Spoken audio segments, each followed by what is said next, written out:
अस्सलाम वालेकुम। मत भूले शैतान ने भी सजदा नहीं किया था, फिर शैतान से भी अल्लाह ने मुंह मोड़ लिया।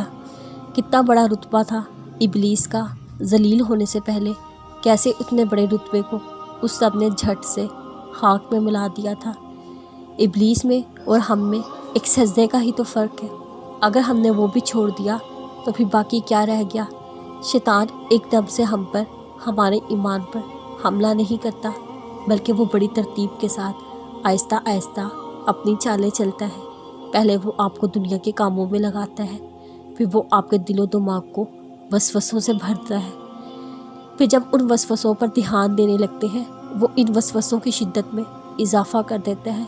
फिर आपका ईमान कमज़ोर होने लगता है। जैसे ईमान कमज़ोर होने लगता है वैसे आप सुस्त होने लगते हैं। जैसे ही आप सुस्त होने लगते हैं वैसे ही आपको नमाज मुश्किल लगने लगती है। जैसे ही नमाज मुश्किल लगने लगती है वैसे ही आप नमाज को छोड़ देते हैं। जैसे ही आप नमाज को छोड़ देते हैं वैसे ही शैतान आपको जकड़ लेता है। औज़ बिल्लाह पढ़ते हैं ना, क्यों पढ़ते हैं? ताकि शैतान हमें ना जकड़े। फिर सोचे ये बात कितनी खौफनाक बात है। नमाज की अहमियत के लिए इतना ही काफ़ी है। उसका हुक्म आपके रब ने आपको दिया है। जब कोई बड़ा हमें कोई काम करने को कहता है तो क्या हम ढीठ बनकर उसी जगह पर पड़े रहते हैं जहाँ पहले पड़े हुए थे? नहीं, हम फ़ौरन भागकर उनका काम करते हैं, कभी डर से कभी मोहब्बत से। तो क्या हमारे ये दोनों एहसासात ही अल्लाह के लिए ख़त्म हो गए हैं?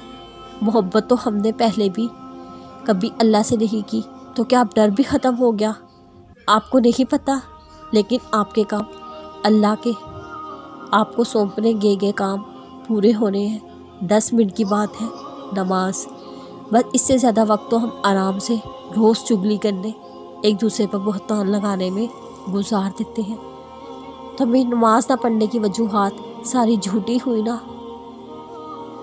ये पोस्ट अगर आपकी नज़रों से गुजरी तो ये आपके लिए एक इशारा है, एक निशानी है, एक वार्निंग है। अगली दफ़ा जब अजान होगी तो ये नहीं कहना अल्लाह का काम बाद में कर लेंगे, पहले दुनिया का काम कर लें, बल्कि ये कहना पहले अल्लाह का काम कर लें फिर दुनिया का काम कर लेंगे।